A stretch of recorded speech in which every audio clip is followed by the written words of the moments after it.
ముద్దుగుమ్మ. Own name కన్నా screen name తోనే popular అయిన ఈ ముద్దగుమ్మ నటించిన ఒక్క సినిమా మినహా ఏవి పెద్దగా ఆడలేదు. దీంతో 3 అడుగులు ముందుకి 6 అడుగులు వెనక్కి అన్నట్లుగా ఉన్న ఈ అమ్మడి కెరియర్ లో ఇప్పుడు క్రేజీ ప్రాజెక్ట్ వచ్చి చేరిందట. అయితే దీంట్లో ఈ భామ కేవలం స్పెషల్ సాంగ్ కే పరిమితం అన్న వార్తలు వినిపించాయి. తాజాగా ఈ విషయాన్ని కన్ఫర్మ్ చేస్తూ ఇన్స్టాలో అప్డేట్ వదిలింది ఈ మంగళూరు ముద్దుగుమ్మ.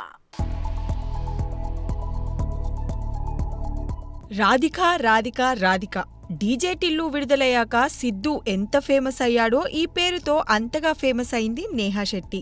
అయితే పేరుకు 8 సినిమాలు చేసిందన్న మాటే కాని డీజే టిల్లు తప్ప ఏవీ అంతగా పేరు తెచ్చింది లేవు. మరోవైపు స్టార్ సినిమాలలో అవకాశాలు దక్కింది లేదు. అయితే తాజాగా వినిపిస్తున్న వార్తల ప్రకారం ఈ మంగళూరు ముద్దుగుమ్మ ఓ క్రేజీ ప్రాజెక్ట్ లో ఛాన్స్ కొట్టేసినట్టు తెలుస్తోంది. పవర్ స్టార్ పవన్ కళ్యాణ్ హీరోగా నటిస్తున్న ఓజీలో ఓ స్పెషల్ సాంగ్ లో ఈ అమ్మడు మెరవబోతుందని సమాచారం. ఇక నేహా కూడా తన ఇన్స్టాలో థాయిలాండ్ లో ఉన్న ఓ షూటింగ్ కోసం వచ్చా అంటూ పోస్ట్ చేసింది. అయితే ఈ సాంగ్ లో పవన్ కనిపిస్తాడా లేదా అన్నది ప్రస్తుతానికి సస్పెన్స్. మరి మేకర్స్ ఈ విషయాన్ని అధికారికంగా ఎప్పుడు ప్రకటిస్తారో చూడాలి. ఇక ఇప్పటికే ఓజీ సినిమా మీద అభిమానుల అంచనాలు ఏ రేంజ్ లో ఉన్నాయో అందరికీ తెలిసిందే. అసలు పవన్ కళ్యాణ్ సరిగ్గా డేట్ ఇచ్చి ఉంటే ఈ పాటికే ఓజీ బయటకు వచ్చేది. రాజకీయంగా పవన్ కళ్యాణ్ మరింత బిజీగా ఉండడంతో సినిమాలకు డేట్లు కేటాయించలేకపోతున్నాడట. ఇక ఇప్పటికైనా డేట్స్ ఇచ్చి త్వరగా సినిమా ఫినిష్ చేస్తే చూసి పెడతాంగా అంటూ ఆశగా ఎదురుచూస్తున్నారట mega fans. Chandini creations banner పై మహేష్ కుమార్ హీరోగా చిత్రం శ్రీను ప్రధాన పాత్రలో నెక్కింటి నాగరాజు నిర్మిస్తున్న తాజా చిత్రం నాగన్న. సతీష్ కుమార్, మహేష్ కుమార్ల ద్వయం ఈ చిత్రానికి దర్శకత్వం వహిస్తుండడం విశేషం. ఇక సింధు సిరి, చందన, రూప, జనార్దన్ తదితరులు నటిస్తున్న ఈ చిత్రం నేడు ట్రైలర్ విడుదల చేసుకున్న సందర్భంగా ప్రెస్ మీట్ ఏర్పాటు చేసింది మూవీ యూనిట్. నాగన్న సినిమా ఎంతో కష్టపడి ఈ సినిమాని ఇక్కడ దాకా తెచ్చి థియేటర్లోనూ ఓటీటీలోనూ రిలీజ్ చేయటానికి ఈరోజు ప్లాన్ చేసి ఇక్కడ దాకా తీసుకొచ్చినటువంటి మహేష్ అండ్ సతీష్, మీ ఇద్దరికి నేను మనస్ఫూర్తిగా కంగ్రాచులేషన్స్ చెబుతున్నాను, అభినందనలు తెలియజేస్తున్నాను. టైటిల్ చాలా సెంటిమెంట్ గా చాలా మంచి టైటిల్ ఇది. అలాగే సతీష్, మహేష్ ఇద్దరు అన్నదమ్ములు. అంటే ఎంత కష్టపడి తిరుగుతారనేది వాళ్ళ గురించి తెలిసిన ప్రతి ఒక్కరికి తెలుసు.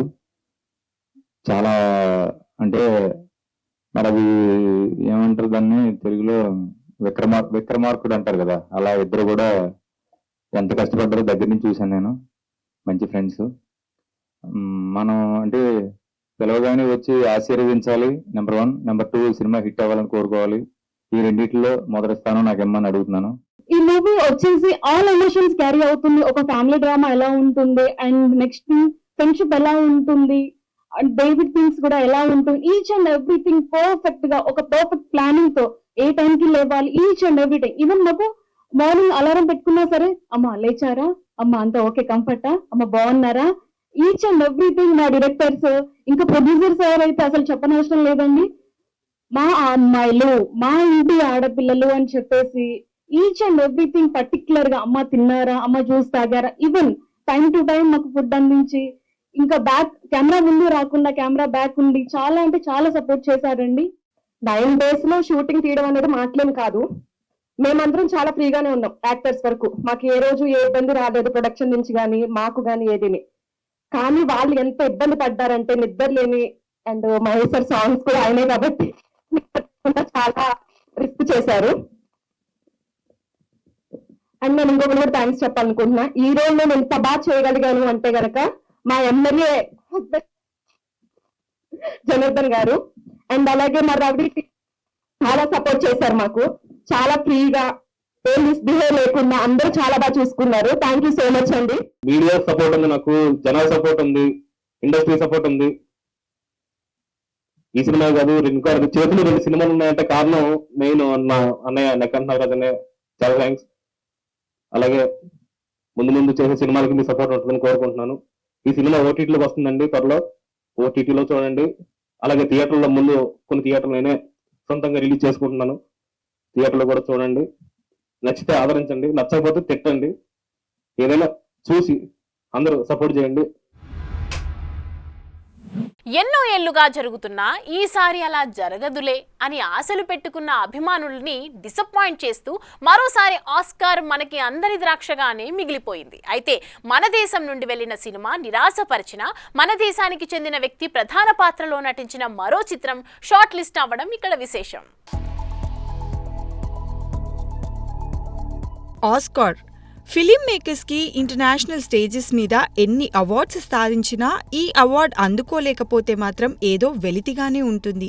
అందున మన ఇండియన్ ఫిలిం మేకర్స్ కి ఇప్పటికీ ఇది అందని ద్రాక్షగానే మిగిలిపోయింది. మొన్న మధ్య ఆర్ఆర్ఆర్ రూపంలో అక్కడిదాకా వెళ్లినా అది పాట వరకు మాత్రమే పరిమితమైంది. అయితే నామినేషన్స్ సాధించి అవార్డ్కి అడుగు దూరంలో నిలిచిన మదర్ ఇండియా, సలాం బాంబే, లగాన్, లాస్ట్ ఫిలిం షోలు అవార్డు సాధించలేక ఆడియన్స్ కి నిరాశనే మిగిల్చాయి. ఇలా ఇప్పటి వరకు ఉత్తమ సినిమా కేటగిరీలో నామినేషన్స్ పొందినప్పటికీ మనం ఒక్క ఆస్కార్ కూడా సాధించలేకపోవడం గమనార్హం. ఇక బాలీవుడ్ నటుడు ఆమిర్ ఖాన్ ఎక్స్ వైఫ్ కిరణ్ రావు దర్శకత్వంలో రూపొందిన లాపతా లేడీస్ తో ఈసారైనా ఆ కల నెరవేరుతుందేమో అనుకున్నారు ఇండియన్ మూవీ లవర్స్. ఆస్కార్ లో షార్ట్ లిస్ట్ అవ్వడానికి లాపతా లేడీస్ టీం కూడా చాలానే కష్టపడింది. ఆస్కార్ క్యాంపెయిన్ లో భాగంగా వరుస స్క్రీనింగ్లు, ఇంటర్వ్యూలు ఇచ్చి సినిమాని గట్టిగానే ప్రమోట్ చేసింది చిత్ర యూనిట్. అయితే ఎన్ని ప్రయత్నాలు చేసినా లాపతా లేడీస్ 2025 ఆస్కార్ అవార్డుల షార్ట్ లిస్ట్ లో చోటు దక్కించుకోలేకపోయింది. అయితే మన దేశానికి వ్యక్తికి చెందిన సినిమా మాత్రం షార్ట్ లిస్ట్ అవ్వడం గమనార్హం. భారతీయ నటి షహానా గోస్వామి ప్రధాన పాత్రలో నటించిన సంతోష్ అనే సినిమా ఆ ఘనత దక్కించుకుంది. సంజయ్ సూరి దర్శకత్వం వహించిన సంతోష్ ను ఇప్పుడు యూకే నుండి లిస్ట్ లో నిలిచింది. ఢిల్లీలో జన్మించిన షహానా బాలీవుడ్ చిత్రాలతో పాటు ఇంగ్లీష్ చిత్రాల్లోనూ నటిస్తూ మంచి గుర్తింపే తెచ్చుకుంది. చూడాలి మరి సినిమా నెరవేర్చలేని కోరికని ఈ నటి అయినా నెరవేరుస్తుందో లేదో. శ్రీ వేదాక్షర మూవీస్ పై నిర్మాత చింతపల్లి రామారావు తెలుగులో విడుదల చేస్తున్న సినిమా విడుదల 2. వెట్రిమారన్ దర్శకత్వంలో తెరకెక్కిన ఈ ఇంటెన్స్ క్రైమ్ థ్రిల్లర్ లో విజయ్ సేతుపతి ప్రధాన పాత్ర పోషించగా దీనికి మాస్ట్రో ఇళయరాజా సంగీతం అందించడం విశేషం. ఇక ఈ నెల 20న విడుదల కానున్న సందర్భంగా ప్రెస్ మీట్ ఏర్పాటు చేసింది చిత్ర యూనిట్. ఈ విడుదలైన చిత్రం రేపు డిసెంబర్ 20న ప్రపంచవ్యాప్తంగా చాలా థియేటర్లలో, అందున మన తెలుగునాట సుమారుగా 600 థియేటర్లో ఈ చిత్రం రిలీజ్ కాబోతుంది. ప్రధానంగా ఈ చిత్రానికి ఆకర్షణ ఏమిటంటే వేట్రిమారన్ దర్శకుడు. వేట్రిమారన్ గారు భారతదేశంలో 7 జాతీయ అవార్డులు అందుకున్నటువంటి ఏకైక దర్శకుడు. అపజయం ఎరుగినటువంటి దర్శక ధీరుడు అంటే వేట్రిమారన్ గారే. అలాంటి దర్శక ధీరుడు దర్శకత్వం వహించినటువంటి ఈ చిత్రానికి ప్రపంచంలో అత్యంత ప్రేక్షకాదరణ పొందినటువంటి నట దళపతి విజయ్ సేతుపతి గారు నటించినటువంటి ఈ చిత్రంలో ఇళయరాజా గారి యొక్క సంగీతం చాలా అద్భుతంగా ఉంటుంది. ఈ చిత్రం అంటే విప్లవంతో కూడినటువంటి ఈ చిత్రంలో ఇళయరాజా గారి సంగీతం కానీ, వారి నేపథ్య సంగీతం కానీ, ఆయన్ని ఇక్కడి నుంచి ఇళయరాజా అంటాం కాదు, ప్రళయరాజా అనొచ్చు, అలాంటి అద్భుతమైనటువంటి సంగీతాన్ని వారు అందించారు. దీనికి తోడు పీటర్ హెయిన్స్ ఈ చిత్రంలో వారు కంపోజ్ చేసినటువంటి ఫైట్స్ చాలా, అంటే ఆల్మోస్ట్ ఆల్ నాకు తెలిసినంత వరకు ఇంతవరకు ఇండియన్ స్క్రీన్ మీద అటువంటి ఫైట్స్ ఎవరు చిత్రీకరించలేదు. అటువంటి ఫైట్స్, ఎమోషనల్ ఫైట్స్ తోటి పీటర్ హెయిన్స్ గారు ఇందులో ఫైట్స్ కంపోజ్ చేశారు. పోతే ఇందులో మంజు వారియర్ గారు హీరోయిన్గా నటించారు. సహజ నటనకి ప్రతిరూపమైనటువంటి మంజు వారియర్ గారు విజయ్ సేతుపతి గారి కాంబినేషన్లో వాళ్ళ మధ్య భార్యాభర్తల ఎమోషన్స్ని చాలా చక్కగా వేట్రిమారన్ గారు ఇందులో చిత్రీకరణ చేయడం జరిగింది. తెలంగాణ ప్రభుత్వం ప్రొడ్యూసర్ దిల్ రాజుని Telangana film development corporation chairman గా నియమించిన విషయం తెలిసిందే. 2 సంవత్సరాల పాటు ఆయన ఈ పదవిలో కొనసాగనున్నారు. ఇందుకు గాను తెలంగాణ ప్రభుత్వం ప్రత్యేక జీవోని కూడా జారీ చేసింది. తాజాగా ప్రత్యేక పూజలు నిర్వహించి ఫిల్మ్ డెవలప్మెంట్ కార్పొరేషన్ చైర్మన్ గా ప్రమాణ స్వీకారం చేసి బాధ్యతలు తీసుకున్నారు ఈ టాలీవుడ్ సక్సెస్ఫుల్ ప్రొడ్యూసర్.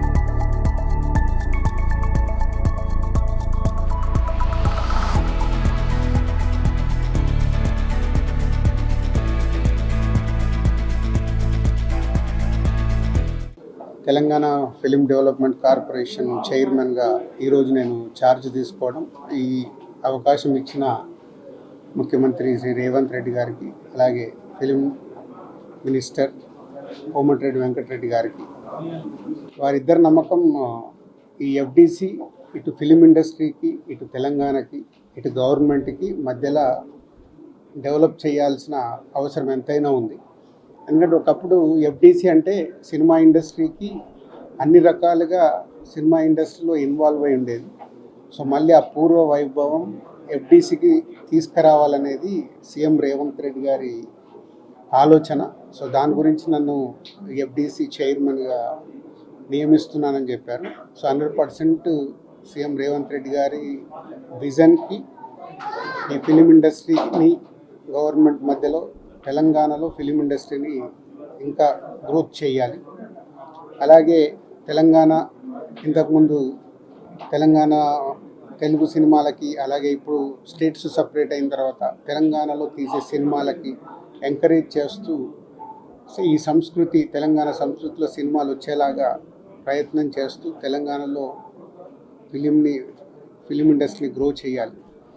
అలాగే తెలుగు ఫిలిం ఇండస్ట్రీ ఇప్పుడు హైదరాబాద్లో, మద్రాసు నుంచి హైదరాబాద్ వచ్చినప్పటి నుంచి ఎంతో తెలుగు ఫిలిం ఇండస్ట్రీ గ్రో అయింది. ఆ గ్రోత్ ఇంకా పెరిగేలాగా ఇండియన్ ఫిలిం ఇండస్ట్రీని కూడా హైదరాబాద్లో ఎన్నో షూటింగ్లు జరుగుతున్నాయి ఆల్ లాంగ్వేజెస్లో, అది ఇంకా గ్రోత్ అయ్యేలాగా ఈ ఫిలిం ఇండస్ట్రీకి హైదరాబాద్ బేస్డ్గా ఇండియన్ ఫిలిమ్స్ గ్రో అయ్యేలాగా చేయాలి. వరుస వివాదాలతో ఉక్కిరిబిక్కిరి అవుతున్న కలెక్షన్ల విషయంలో మాత్రం తగ్గేదేలే అంటున్నాడు మన పుష్పరాజ్. సాలిడ్ బ్లాక్ బస్టర్తో ఇప్పటికే టాప్ స్టార్ సినిమాల రికార్డుని తిరగరాశాడు మన ఐకాన్ స్టార్. ఇక తాజాగా ఇండియన్ సినిమాలో హైయెస్ట్ కలెక్షన్స్ వసూలు చేసిన సినిమాని మన హీరో టార్గెట్గా చేశాడన్న వార్తలు ఇప్పుడు నెట్టింట తెగ సందడి చేస్తున్నాయి. సుక్కు, బన్నీ ఈ ఇద్దరు ఏ ముహూర్తాన జతకట్టారో కానీ వీరి కాంబో ఇప్పుడు ఇండియన్ సినిమాని రూల్ చేస్తుందంటే అతిశయోక్తి కాదు. మొదటి సినిమా ఆర్యాతోనే ఇండస్ట్రీ లుక్ ని తమ వైపు తిప్పుకున్న ఈ జోడీ ఆ తర్వాత తీసిన ఆర్యా 2తో పర్లేదనిపించినా ఆ స్థాయి సక్సెస్ మాత్రం చూడలేకపోయింది. అయితే అసలుకి వడ్డీ కలిపి వసూలు చేస్తామన్నట్టు పోయిన చోటే వెతుక్కుంది ఈ జంట. అప్పటికే క్లాస్ సినిమాలతో సోసోమనిపించిన సుక్కు ఇక ఇలా కాదంటూ రంగస్థలంతో తనలోని మాస్ యాంగిల్ ని ఆడియన్స్ కి రుచి చూపించాడు. ఆ తర్వాత మళ్లీ బన్నీతో జతకట్టిన ఈ లెక్కల మాస్టర్ పుష్ప 1తో ఇండస్ట్రీని ఒక్కసారిగా షేక్ చేశాడనే చెప్పాలి. అయితే అది కూడా సరిపోదంటూ ఈ కాంబో ఇప్పుడు పుష్ప 2తో ఏకంగా ఇండియన్ బాక్సాఫీస్ పై సరికొత్త చరిత్రని లిఖిస్తోంది. ఇప్పటికే జవాన్, కల్కి వంటి సినిమాల రికార్డ్స్ ని తుడిచిపెట్టిన ఈ జంట ఇప్పుడు మరో బెంచ్ మార్క్ ని అందుకునే పనిలో పడింది. విడుదలైన నాటి నుండి జోరు చూపిస్తున్న ఈ సినిమా ఇంకొన్ని రోజులు ఇలాగే సాగితే ఇండియన్ సినిమాలో అత్యధిక వసూళ్లు సాధించిన దంగల్ని దాటడం పెద్ద కష్టమేమీ కాదంటున్నారు సినీ పండితులు. ఇప్పటికే 11 రోజులకు 1400 కోట్లు వసూళ్లు సాధించి రోజుకు సుమారుగా 100 కోట్ల గ్రాస్ వసూళ్లు సాధిస్తున్న పుష్ప 2 ఇంకో 600 కోట్లు సాధిస్తే 2000 కోట్ల క్లబ్లోకి చేరిపోతుంది. ఎలాగో టికెట్ రేట్లు కూడా తగ్గాయి కాబట్టి మరోసారి థియేటర్లో పుష్పరాజ్ హంగామా చూద్దామని ప్రేక్షకుడు వెళ్తే వసూళ్ల పోస్టర్లో 2000 కోట్ల మార్కు చూడడానికి పెద్దగా టైం కూడా పట్టకపోవచ్చు. తెలుగు సినిమా కథలు ఇప్పుడు ఆంటాగనిస్ట్కి సపోర్ట్గా నెగిటివిటీలో గట్టిగా మునిగి తేలుతున్నాయి. గతంలోనూ ఈ పోకడ ఉన్నా ఈ మధ్య అవి కొంచెం ఎక్కువయ్యాయనే చెప్పాలి. రీసెంట్గా వచ్చిన పుష్పరాజ్ కూడా గంధపు చెక్కల స్మగ్లర్గా వచ్చి కోట్లు కొల్లగొట్టగా ఇక మట్కాతో వరుణ్ తేజ్ బాక్స్ ఆఫీస్ బరిలోకి దిగిన సంగతి తెలిసిందే. తాజాగా ఇలాంటి ఓ క్రేజీ బ్యాక్డ్రాప్లో టాలీవుడ్లో మరో సినిమా తెరకెక్కుతుండగా అందులో మన దేవసేన కీలక పాత్ర పోషించడం ఇక్కడ విశేషం. ఎన్టీఆర్ బయోపిక్, కొండపలం వంటి సెన్సిబుల్ సినిమాలు బాక్సాఫీస్ వద్ద బోల్తా కొట్టడంతో ఈసారి ఇలా కాదంటూ ఫక్త్ ఊరమాస్ సినిమాని తీసే పనిలో పడ్డాడట డైరెక్టర్ క్రిష్. తాజాగా గంధపు చెక్కల బ్యాక్డ్రాప్ లో తెరకెక్కి కోట్లు కొల్లగొడుతున్న పుష్ప సిరీస్ లాగే తాను అలాంటి ఓవర్ ది బోర్డ్ కథని ఎంచుకున్నట్టు తెలుస్తోంది. ఒక కూలీగా మొదలైన పుష్పరాజ్ ఏకంగా రాష్ట్ర ముఖ్యమంత్రినే మార్చే స్థాయికి ఎలా చేరుకున్నాడో పుష్ప 2లో చూశాం. అలానే అనామకురాలిగా వెళ్లిన స్త్రీ అక్కడ మోసపోయి అదే చోట ఎదురు తిరిగి నేర సామ్రాజ్యం మొత్తాన్ని తన గుప్పిట్లో ఉంచుకునే మహారాణిగా ఎలా ఎదిగిందో తాను తీస్తున్న ఘాటీలో చూపించనున్నాడట ఈ టాలెంటెడ్ డైరెక్టర్. టీజర్ లో చూపించిన చూపించిన 2-3 విజువల్స్ ఇంటెన్సిటీ చూస్తుంటే ఈ సినిమాలో అనుష్కని ఒక లేడీ డిక్టేటర్ తరహాలో చూపించనున్నట్టు తెలుస్తోంది. అయితే సెన్సిబుల్ కథలని డీల్ చేసిన క్రిష్ ఈ గంజాయి బ్యాక్డ్రాప్ లో వస్తున్న టూ మచ్ వాయిలెన్స్ ఫిల్మ్ ని ఎలా డీల్ చేశాడా అని ఆసక్తిగా ఎదురుచూస్తున్నారు మూవీ లవర్స్. చూడాలి మరి వచ్చే ఏడాది ఏప్రిల్ 18న విడుదల కాబోతున్న ఈ ఘాటి అనుష్క అభిమానులకు ఎలాంటి memories మిగిలిస్తుందో. Tollywood hero Allari Naresh lead రోల్లో తెరకెక్కుతున్న latest movie Bachhala Malli. Asia movies banner పై రాజేష్ దండా, బాలాజీ గుత్తా ఈ చిత్రాన్ని సంయుక్తంగా నిర్మిస్తుండగా సుబ్బు డైరెక్ట్ చేస్తున్నారు. ఇక ఈ సినిమా డిసెంబర్ 20న థియేటర్లోకి వచ్చేందుకు సిద్ధమవుతోంది. ఈ క్రమంలో తాజాగా ఈ సినిమాకు సంబంధించిన ప్రీ రిలీజ్ ఈవెంట్ హైదరాబాద్లో ఘనంగా నిర్వహించింది చిత్ర యూనిట్. మా డైరెక్టర్ సుబ్బు గారికి thank you so much sir for selecting me and trusting me for this character. And Rajesh Danda గారికి, ప్రొడ్యూసర్ గారికి, అండ్ అల్లరి నరేష్ గారికి కూడా థ్యాంక్ యూ. అందరికీ ఈచ్ అండ్ ఎవ్రీ వన్ అందరికీ thank you. And Allari Naresh garu is a very humble and చాలా మంచిగా మాట్లాడతారు and I like that. And thank you so much sir. I'm very happy to work with you. Screen space share చేసుకోవడం మాకు చాలా హ్యాపీగా అనిపించింది. ఇంకా మా సుబ్బు గురించి చెప్పాలి. సుబ్బు ఇందాక సుమగారు అడిగారు మూర్ఖత్వమా మొండితనం అనేది. అది సుబ్బుకి 120 కాదు 1000% ఉంది. ఎందుకంటే నేను ఇంతకుముందు ఎప్పుడు చెప్పలేదు. సుబ్బు బిబ్బిసారా అప్పుడు నాకు రైటింగ్లో చాలా హెల్ప్ చేశాడు. సడన్గా వచ్చి అన్న ఇదే పని చేస్తా, ఇది వర్కౌట్ అవుతుంది అని చెప్పి అంత మొండిగా చెప్పేవాడు. సో ఆ మొండితనం ఈ స్క్రిప్ట్లో యాస్టీజ్గా చూపించామనుకుంటున్నాను. అండ్ స్క్రీన్ మీద తెలుస్తుంది. అండ్ ఈ సినిమా చాలా పెద్ద బ్లాక్ బస్టర్ అవ్వాలని కోరుకుంటున్నాను. అలాగే మా రాజేష్ డిసెంబర్ 20 నుంచి రాజేష్ దండయాత్ర స్టార్ట్ చేస్తాడు. అంటే ఎవరెవరికో ఏదో స్టార్లన్నీ వచ్చేస్తున్నాయి, అన్నకి ఎందుకు ఇంకా స్టార్ ఇవ్వలేదు, అన్నకి కదా ఇవ్వాలి, ఇంత పర్ఫార్మెన్స్ చేశారు, ఇంత వర్స్టైల్ యాక్టింగ్ చేశారు, అల్లరి నరేష్ అన్న హీ డిజర్వ్స్ బెస్ట్ కదా, ఇంకా ఏదో బెస్ట్ స్టార్ ఇవ్వాలి కదా. నేను ఇందాక డైరెక్టర్ గారిని అడుగుతున్నాను, సరే అన్న చూడొచ్చు కదా సార్. అంటే నాకు అనిపిస్తుందండి ఆయన చేసిన పర్ఫార్మెన్స్, ఆయన చేసిన రోల్స్ చాలా గొప్పవి, అది చాలా కష్టం. ఆయన అంటే యాజ్ యాక్టర్గా అన్ని ప్రయత్నించాలన్నా, అన్ని ఎమోషన్స్ చేయాలన్నా చాలా కష్టం. ఆయన ఎన్నో చేశారు. 2002 నుంచి 2024 ఆల్మోస్ట్ 22 ఇయర్స్ నుంచి మనల్ని ఎంటర్టైన్ చేస్తూనే ఉన్నారు. So he deserves more. ఇంకా ఆయనకి మనం ఏదన్నా ఇవ్వాలి పెద్దగా అనిపిస్తుంది. సో కావేరి అని ఒక క్యారెక్టర్ ఈ క్యూట్ బబ్లీ పక్కన పెడితే ఒక హీరోయిన్కి దొరుకుతుంది అన్నది దట్ ఫ్రమ్ హార్ట్ అని ఒకటి ఉంటుంది కదా, ఒక లవ్, చాలా లవ్ చేస్తారు, ఏది ఎక్స్పెక్ట్ చేయరు. And it's very very cute. మీరందరూ ఈ క్యారెక్టర్ని చాలా ప్రేమిస్తారు. చాలా అంటే ఈ అమ్మాయి లాగా నాకు కావాలి అని ఉంటుంది, ఎవరికి లేదో. సో చాలా special. I love the trailer and ట్రైలర్కి ముందు టీజర్ కూడా నాకు చాలా నచ్చింది. మూవీ చూస్తే సోషల్ మీడియాలో చూస్తే నేను అన్ని మూవీస్కి I will follow how I love movies and ఇండస్ట్రీలో ఏ మూవీ వచ్చినా I try to see like what is happening. ఆ మూవీతో పాటు ఏ కంటెంట్స్ వచ్చినా I will watch it. And ఈ మూవీది ప్రతి కంటెంట్ ఇస్ వెరీ ప్రామిసింగ్. అలాగే మూవీ కూడా విల్ బీ వెరీ బ్యూటిఫుల్ అని నాకు అనిపిస్తుంది. I wish all the best to them. ఒకటి మాత్రం ప్రామిస్ చేస్తున్నానండి, ఇది చాలా ఎమోషనల్గా అందరూ కష్టపడి సిన్సియర్గా చేశాం. నాట్ ఓన్లీ మీ అంటే నా ఒక్కడి వల్ల, నా సుబ్బు గారి వల్ల కాదండి. 24 క్రాఫ్ట్స్ ప్రతి ఒక్కరు, లైట్ మ్యాన్ కాడి నుంచి ప్రొడక్షన్ వాళ్ళ కాడి నుంచి అందరూ, ప్రొడక్షన్ మేనేజర్స్ కాడి నుంచి ప్రతి ఒక్కరు కష్టపడి ఇష్టపడి చేశారు. సో ఇలాంటి అంటే మేమెంత చేసినా సినిమా మీ దగ్గరకు వస్తుంది. 20వ తారీఖు మీ ముందు రిలీజ్ అవుతుంది. సో మేము కాన్ఫిడెంట్గా ఉన్నాం. మా కాన్ఫిడెన్స్ అంటే డెఫినెట్గా దాన్ని బ్లాక్ బస్టర్ చేస్తారా, సూపర్ హిట్ చేస్తారా, బ్లాక్ బస్టర్ చేస్తారా, కల్ట్ చేస్తారా, క్లాసిక్ చేస్తారా, మీ చేతిలో ఉంది. సో బట్ నేను మాత్రం ఒకటి కాన్ఫిడెంట్గా చెప్పగలుగుతాను, ఈ క్రిస్మస్ మాత్రం మందే. ఎవరి కోసం తగ్గాలి, ఎందుకు తగ్గాలి? ఇది ఇవాల్టి బిగ్ సినిమా అప్డేట్స్. మరిన్ని అప్డేట్స్ కోసం మళ్ళీ కలుద్దాం. అంతవరకు కీప్ వాచింగ్ బిగ్ టీవీ.